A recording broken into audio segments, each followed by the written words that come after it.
let's import some video clips and audio and see how we can organize them into our timeline.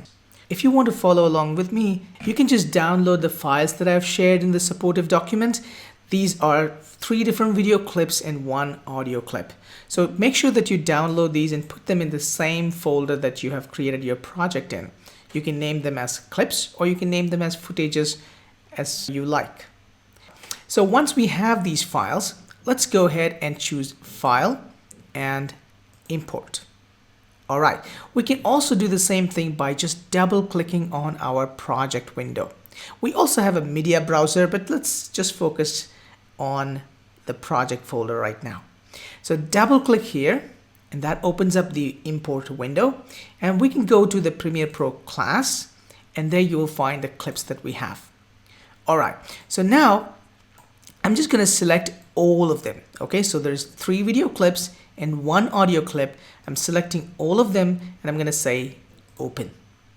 So it's going to import the files, and sometimes if it is a long clip, you will also notice that there's a small progress window here that shows that your video is being imported.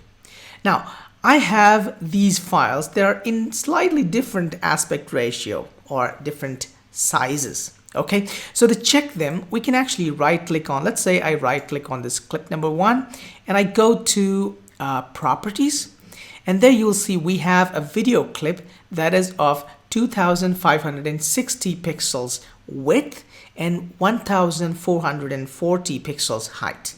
Okay, now let's check the same thing for the second file. If I right click on this and I go to the properties, you will see this one is 1920 by 1080, and you can also check the frame rate, and these are things that we need to be careful when we import our files and create our sequence.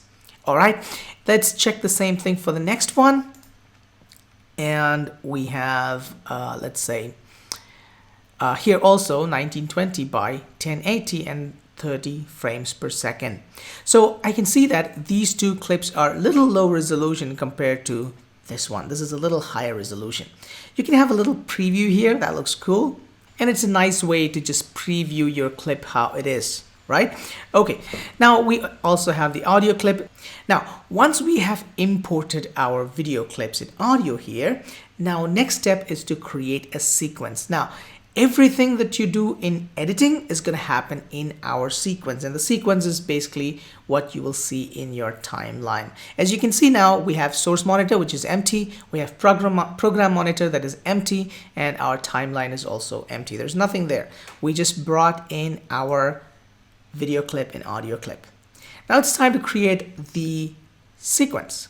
Now to create a sequence, you can click on this little new item button, and the first one that you see is sequence. Now this is where the resolution, the pixel size that we checked for each of those clips comes into play.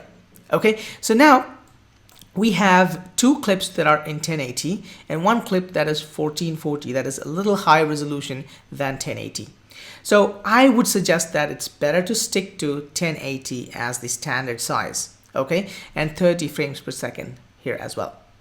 So to create a 1080p or 1080 pixels height sequence, you can go for a preset that we have here. So if I go to HD 1080 preset, I click on that, and there we have HD 1080p 29.97 FPS. That is equivalent to 30 FPS.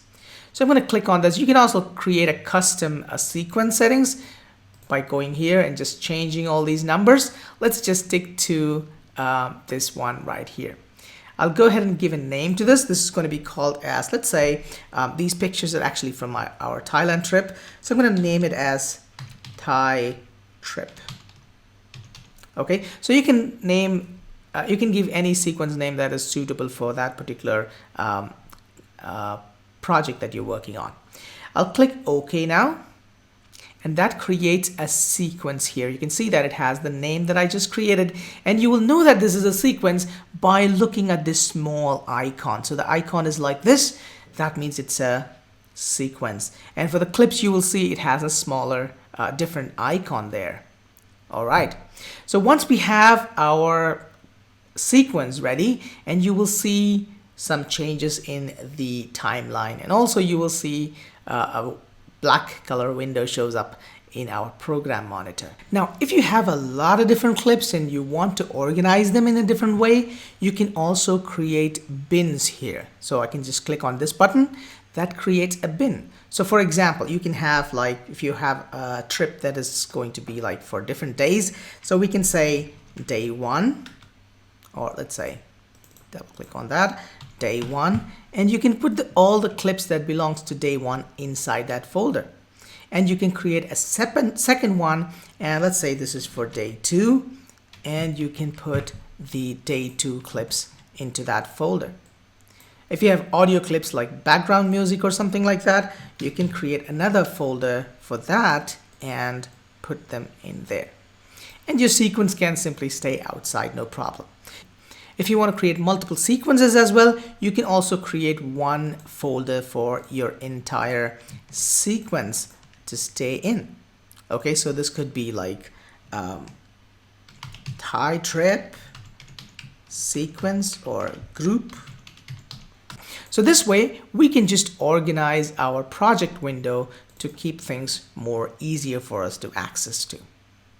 So in the next video, we're going to talk about how we can bring in these audio clips into our timeline and how we can use different tracks to show different clips and things like that. So see you in the next video.